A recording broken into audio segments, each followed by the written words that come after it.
Baik teman-teman sekalian, menuntut ilmu adalah sebuah hal yang ditekankan dalam agama Islam. Tidak boleh kita tinggalkan. Majlis ilmu tidak boleh ditinggalkan, apapun alasannya. Kita dengarkan misal, diangkatnya derajat penuntut ilmu, seperti antum hadir di majlis ilmu ini, insya Allah termasuk dalamnya. Diangkatnya derajat orang yang berilmu, seperti misalnya surah Al-Mujadilah, surah nomor 58 ayat 11. A'udzu billahi minasyaitonir rajim, yarfa'illahu alladhina amanu minkum walladhina utul ilma darajat. Al-ayah. Sesungguhnya Allah akan mengangkat derajatnya meninggikan derajat orang-orang yang beriman dan orang-orang yang menuntut ilmu di antara kalian. Di sini kata ulama, Allah Subhanahu wa taala sebenarnya sudah cukup menyebutkan orang iman. Misal Allah mengangkat derajat orang beriman. Tapi kenapa orang menuntut ilmu sini seperti dipisahkan, seperti ada dua, orang beriman dan menuntut ilmu? Karena banyak orang yang beriman tapi tidak berilmu. Ada imannya, tapi tidak berilmu. Ini kita akan lihat kualitas ibadahnya rendah sekali. Rendah. Biasanya mereka cuma masuk kategori abid namanya. Abid itu ahli ibadah, tapi nggak punya ilmu. Nggak punya ilmu. Dia suka sholat, dia suka ibadah, cinta dengan ibadah, tapi dia nggak tahu. Dia nggak tahu dengan ilmu yang luas ya. Seperti misalnya pada saat dia masbuk. Saya lihat banyak orang, masya Allah ke masjid sholat, gitu kan. Tapi yang kita temukan teman-teman sekalian, pada saat dia telat, banyak sekali tidak langsung takbir, ikut.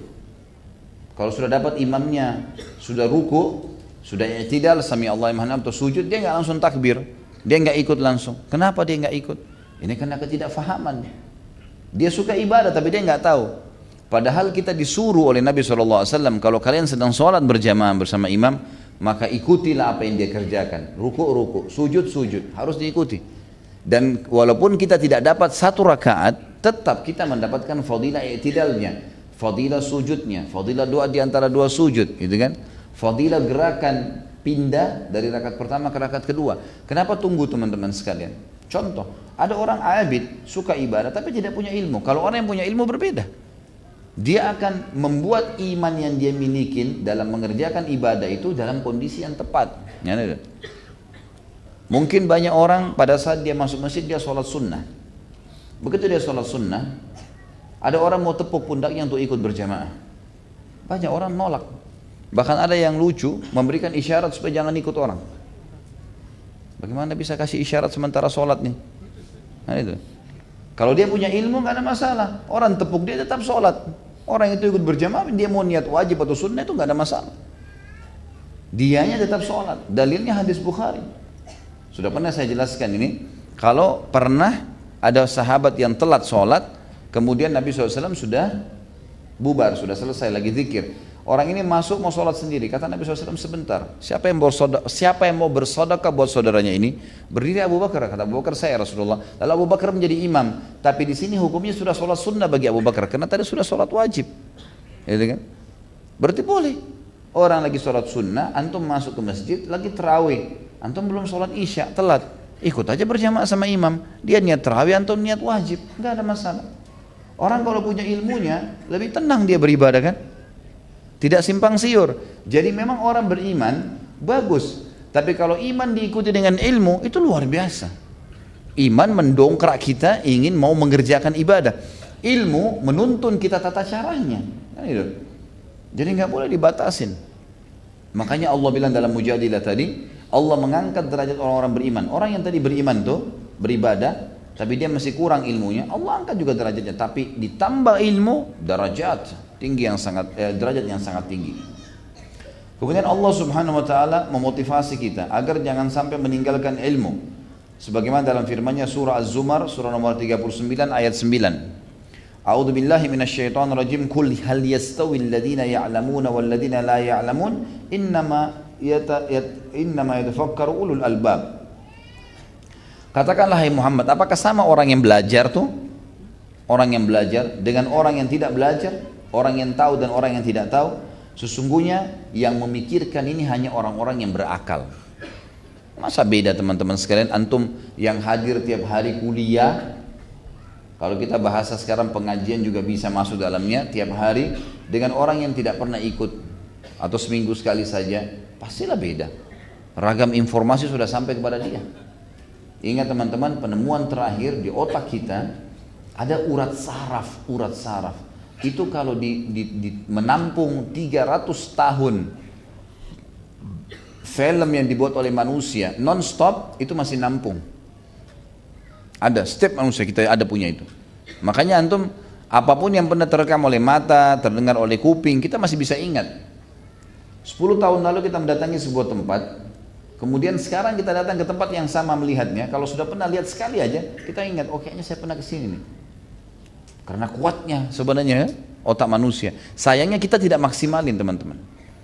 Anda ini belum memaksimalkan otak yang diberikan oleh Allah. Luar biasa. Sampai para ilmuwan, saya kaget itu baca mereka mengatakan dengan semua teknologi yang manusia sudah milikin sekarang, itu potensi otak manusia yang dimaksimalkan baru 1/3.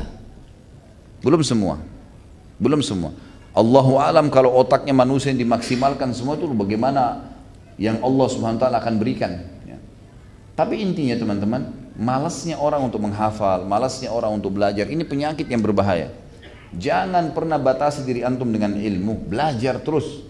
Walaupun kita tahu besok kita akan meninggal dunia, tetap belajar, maksimalkan ilmu.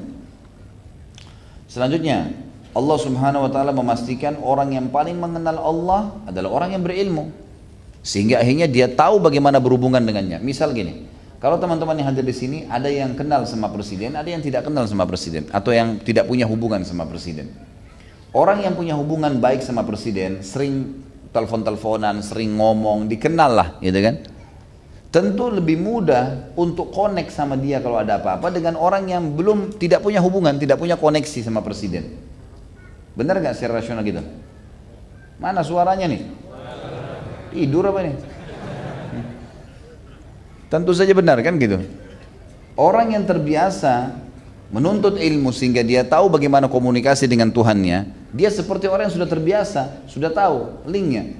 Makanya Allah mengatakan dalam Al-Quran, surah Fatir, surah nomor 35 ayat 28. A'udzu billahi minasyaitonir rajim, innama yakhsyallaha min ibadil ulama. Sesungguhnya yang tunduk, yang mengenal Allah, yang bisa membuka komunikasi dengan Allah secara langsung hanyalah para ulama. Ulama jamak daripada alim. Dan alim adalah orang yang faham tentang halal haramnya Allah. Dimulai dari majelis ilmu, gitu kan? Belajar terus teman-teman sekalian. Selalu haus dengan ilmu. Jadikan target kita adalah haus ilmu. Karena ilmu sekali lagi tadi memberikan 5 manfaat luar biasa. Menghilangkan kebodohan, menghilangkan keraguan, beragam macam hal, meninggikan derajatnya lah, mengharumkan namanya, meluaskan rezekinya. Banyak hal yang dia bisa dapatkan. Dan umumnya subhanallah orang-orang yang berilmu itu disukai ya. Kalau orang pintar itu, dari omongannya pintar, susunan kata-katanya, orang segan sama dia, orang suka. Dibandingkan orang dari cara omongannya sudah kelihatan, oh kualitasnya seperti ini nih. Kadang-kadang orang malas untuk dengerin. Karena memang itu penting, ilmu memang meninggikan derajat seseorang. Baik, itu semua adalah ayat-ayat Al-Quran. Kita dengarkan hadis Nabi SAW. Kata Nabi SAW, ini masih fadilah menuntut ilmu ya. Fadilah menuntut ilmu. Nanti kita akan bahas ada fadilah menjadi seorang alim. Beda nanti. Ada orang hadir di majelis ilmu seperti ini, tujuannya hanya untuk dengar, untuk dia pribadi. Ya udahlah, lupa, ingat-ingat, itu lain. Ada orang yang mau jadi alim. Belajar, nulis, hafal. Dia mau jadi seperti orang yang sedang bicara. Dia mau jadi seperti seorang alim ulama. Itu lain. Ada fadilah sendiri nanti. Kita akan sebutkan. Ya. Ini tingkatan-tingkatannya. Kita sekarang masih bicara tentang fadilah menuntut ilmu. Masuk dalamnya menghafal, menulis, dan menguasainya.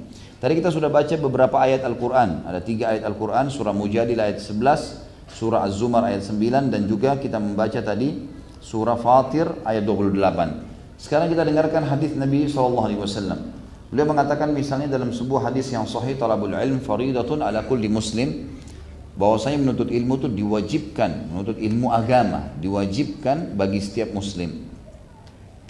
Orang yang menuntut ilmu, hadis sahih riwayat Imam Muslim, akan dimudahkan jalan menuju ke surga. Artinya dia tahu bagaimana menuju ke surga, dan Allah juga akan mudahkan dia ke surga. Kata Nabi SAW, man salaka tariqan yaltamisu fihi ilman sahhalallahu lahu tariqan ilal jannah. Siapa yang menempuh jalan menuntut ilmu, maka Allah akan mudahkan baginya jalan menuju ke surga. Kata ulama hadis punya 2 makna. Yang pertama adalah Allah mudahkan dia dengan ilmunya tahu apa-apa yang membawa dia ke surga. dan apa-apa yang menyelamatkan dia dari neraka. Yang kedua adalah memang dengan ilmu itu Allah Subhanahu wa taala muliakan dia dengan memasukkan ke dalam surga. Kemudian dipastikan juga dalam hadis Bukhari Muslim, Nabi SAW mengatakan siapa yang Allah mudahkan hatinya, terlapangkan untuk nuntut ilmu, berarti Allah inginkan kebaikan buat dia. Terutama masalah agama ya. Karena menuntut ilmu agama wajib. Ilmu selain agama hukumnya sunnah. Antum di sini kalau ada profesinya dokter kah, insinyur kah, aparat kah, atau siapa saja ya, pejabat pemerintah, jangan pernah malu teman-teman untuk hadir di majelis ilmu ulama. Nggak ada ruginya. Karena menuntut ilmu dunia hukumnya sunnah muakkadah. Tapi nuntut agama begini wajib. Nggak bisa.